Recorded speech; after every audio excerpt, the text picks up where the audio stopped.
4. Chapter 4. 2 weeks ago, I'm wearing the same suit as now. This is back in the good days when I think that everything will work out. I'm traveling, and I'm between planes at O'Hare. I've got some time, so I go to one of the airline lounges. Inside, the place is jammed with business types like me. I'm looking for a seat in this place, gazing over the three-piece pinstripes and the women in conservative blazers and so on, when my eye pauses on the yarmulke worn by the man in the sweater. He's sitting next to a lamp, reading, his book in one hand and his cigar in the other. Next to him there happens to be an empty seat. I make for it. Not until I've almost sat down does it strike me I think I know this guy. Running into someone you know in the middle of one of the busiest airports in the world carries a shock with it. At first, I'm not sure it's really him. But he looks too much like the physicist I used to know for him to be anyone but Jonah. As I start to sit down, he glances up at me from his book, and I see on his face the same unspoken question, "Do I know you?" "Jonah," I ask him. "Yes. I'm Alex Rogo. Remember me?" His face tells me that he doesn't quite. "I knew you some time ago," I tell him. "I was a student. I got a grant to go and study some of the mathematical models you were working on. Remember? I had a beard back then." A small flash of recognition finally hits him. "Of course. Yes, I do remember you. Alex, was it? Right." A waitress asks me if I'd like something to drink. I order a scotch and soda and ask Jonah if he'll join me. He decides he'd better not. He has to leave shortly. "So how are you these days?" I ask. "Busy," he says. "Very busy. And you?" "Same here. I'm on my way to Houston right now," I say. "What about you?" "New York," says Jonah. He seems a little bored with this line of chit-chat and looks as if he'd like to finish the conversation. A second of quiet falls between us. But, for better or worse, I have this tendency, which I've never been able to bring under control, of filling silence in a conversation with my own voice. Funny, but after all those plans I had back then of going into research, I ended up in business, I say. "I'm a plant manager now for Unico." Jonah nods. He seems more interested. He takes a puff on his cigar. I keep talking. It doesn't take much to keep me going. In fact, that's why I'm on my way to Houston. We belong to a manufacturers association, and the association invited Unico to be on a panel to talk about robotics at the annual conference. I got picked by Unico, because my plant has the most experience with robots. "I see," says Jonah. "Is this going to be a technical discussion?" "More business-oriented than technical," I say. Then I remember I have something I can show him. Wait a second. I crack open my briefcase on my lap and pull out the advance copy of the program the association sent me. "Here we are," I say, and read the listing to him. Robotics. Solution to America's productivity crisis in the new millennium. A panel of users and experts discusses the coming impact of industrial robots on American manufacturing. But when I look back to him, Jonah doesn't seem very impressed. I figure, well, he's an academic person. He's not going to understand the business world. "You say your plant uses robots?" he asks. "In a couple of departments, yes," I say. "Have they really increased productivity at your plant?" "Sure they have," I say. "We had, what?" I scan the ceiling for the figure. I think it was a 36% improvement in one area. "Really? 36%? asks Jonah. "So your company is making 36% more money from your plant just from installing some robots?" Incredible. I can't hold back a smile. "Well, no," I say. "We all wish it were that easy. But it's a lot more complicated than that. See, it was just in one department that we had a 36% improvement." Jonah looks at his cigar, then extinguishes it in the ashtray. "Then you didn't really increase productivity," he says. I feel my smile freeze. "I'm not sure I understand," I say. Jonah leans forward conspiratorially and says, "Let me ask you something, just between us. Was your plant able to ship even one more product per day as a result of what happened in the department where you installed the robots?"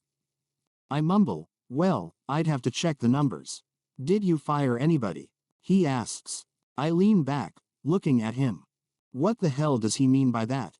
You mean did we lay anybody off? Because we installed the robots. I say. No, we have an understanding with our union that nobody will be laid off because of productivity improvement. We shifted the people to other jobs. Of course, when there's a business downturn, we lay people off. But the robots themselves didn't reduce your plant's people expense, he says. No, I admit. Then, tell me, did your inventories go down? Asks Jonah. I chuckle. Hey, Jonah, what is this? I say to him. Just tell me, he says. Did inventories go down? Offhand, I have to say I don't think so. But I'd really have to check the numbers. Check your numbers if you'd like, says Jonah. But if your inventories haven't gone down, and your employee expense was not reduced, and if your company isn't selling more products, which obviously it can't, if you're not shipping more of them, then you can't tell me these robots increased your plant's productivity. In the pit of my stomach, I'm getting this feeling like you'd probably have if you were in an elevator and the cable snapped. And reduce costs. My drink arrives, the waitress puts it on the table beside me. I hand her a 10 and wait for her to give me the change. With such high efficiencies, you must be running your robots constantly, says Jonah. Absolutely, I tell him. We have to. Otherwise, we'd lose our savings on our cost per part. And efficiencies would go down. That applies not only to the robots, but to our other production resources as well. We have to keep producing to stay efficient and maintain our cost advantage. Really? He says. Sure. Of course, that's not to say we don't have our problems. I see, says Jonah. Then he smiles. Come on. Be honest. Your inventories are going through the roof, are they not? I look at him. How does he know? If you mean our work in process, all of your inventories, he says. Well, it depends. Some places, yes, they are high, I say. And everything is always late. Asks Jonah. You can't ship anything on time. One thing I'll admit, I tell him, is that we have a heck of a problem meeting shipping dates. It's a serious issue with customers lately. Jonah nods, as if he had predicted it. Wait a minute here, how come you know about these things? I ask him. He smiles again. Just a hunch, says Jonah. Besides, I see those symptoms in a lot of the manufacturing plants. You're not alone. I say, but aren't you a physicist? I'm a scientist, he says. And right now you could say I'm doing work in the science of organizations, manufacturing organizations in particular. Didn't know there was such a science. There is now, he says. Whatever it is you're into, you put your finger on a couple of my biggest problems, I have to give you that, I tell him. How come? I stop because Jonah is exclaiming something in Hebrew. He's reached into a pocket of his trousers to take out an old watch. Sorry, Alex, but I see I'm going to miss my plane if I don't hurry, he says. He stands up and reaches for his coat. That's too bad, I say. I'm kind of intrigued by a couple of things you've said. Jonah pauses. Yes, well, if you could start to think about what we've been discussing, you probably could get your plant out of the trouble it's in. Hey, maybe I gave you the wrong impression, I tell him. We've got a few problems, but I wouldn't say the plant is in trouble. He looks me straight in the eye. He knows what's going on, I'm thinking. But tell you what, I hear myself saying, I've got some time to kill. Why don't I walk you down to your plane? Would you mind? No, not at all, he says. But we have to hurry. I get up and grab my coat and briefcase. My drink is sitting there. I take a quick slurp off the top and abandon it. Jonah is already edging his way toward the door. He waits for me to catch up with him. Then the two of us step out into the corridor where people are rushing everywhere. Jonah sets off at a fast pace. It takes an effort to keep up with him. I'm curious, I tell Jonah, what made you suspect something might be wrong with my plant? You told me yourself, Jonah says. No, I didn't. Alex, he says, it was clear to me from your own words that you're not running as efficient a plant as you think you are. You are running exactly the opposite. You are running a very inefficient plant. Not according to the measurements, I tell him. Are you trying to tell me my people are wrong in what they're reporting, that they're lying to me or something? No, he says. It is very unlikely your people are lying to you. But your measurements definitely are. Yeah, okay, sometimes we massage the numbers here and there. But everybody has to play that game. You're missing the point, he says. You think you're running an efficient plant, but your thinking is wrong. What's wrong with my thinking? It's no different from the thinking of most other managers. Yes, exactly, says Jonah. What's that supposed to mean? I ask. I'm beginning to feel somewhat insulted by this. Alex, if you're like nearly everybody else in this world, you've accepted so many things without question that you're not really thinking at all, says Jonah. Jonah, I'm thinking all the time, I tell him. That's part of my job. He shakes his head. Alex, tell me again why you believe your robots are such a great improvement. Because they increased productivity, I say. And what is productivity? I think for a minute, try to remember. According to the way my company is defining it, I tell him, there's a formula you use, something about the value added per employee equals. Jonah is shaking his head again. Regardless of how your company defines it, that is not what productivity really is, he says. Forget for just a minute about the formulas and all that, and just tell me in your own words, from your experience, what does it mean to be productive? We rush around a corner. In front of us, I see, are the metal detectors and the security guards. I had intended to stop and say goodbye to him here, but Jonah doesn't slow down.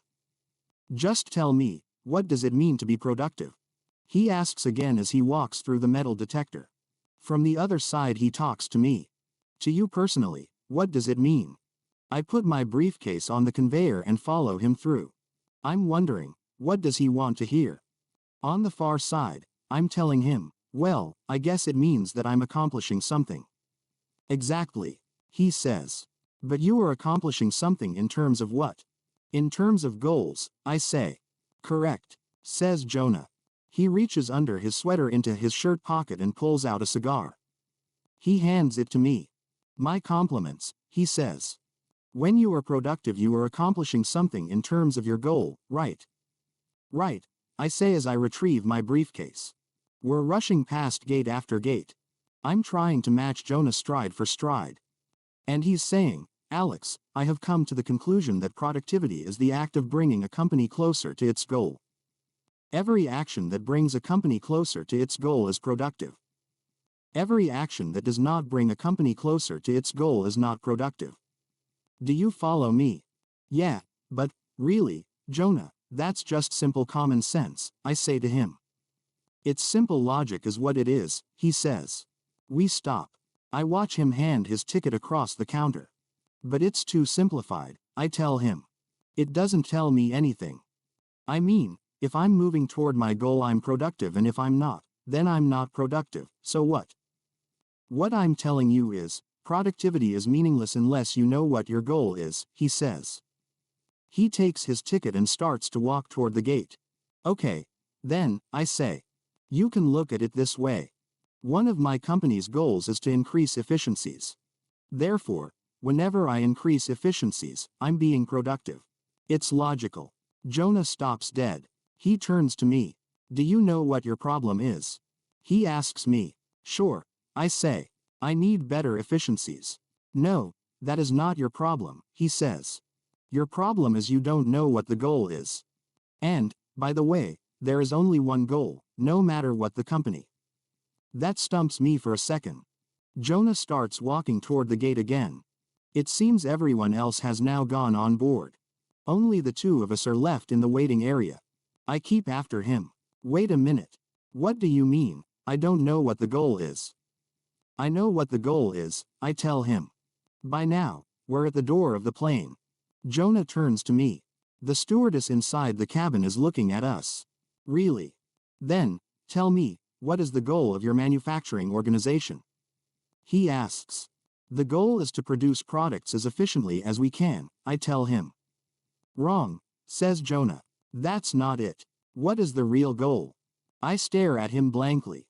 The stewardess leans through the door. Are either of you going to board this aircraft? Jonah says to her, just a second, please. Then he turns to me.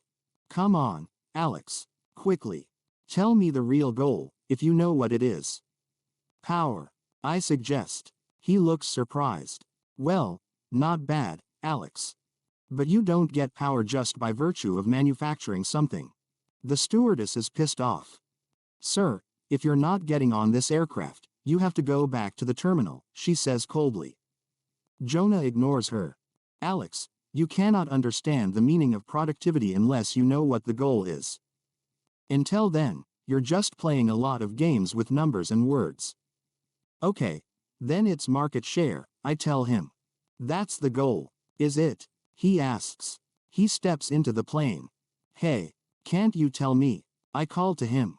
Think about it, Alex. You can find the answer with your own mind, he says. He hands the stewardess his ticket, looks at me and waves goodbye. I raise my hand to wave back and discover I'm still holding the cigar he gave me. I put it in my suit jacket pocket. When I look up again, he's gone. An impatient gate agent appears and tells me flatly she is going to close the door.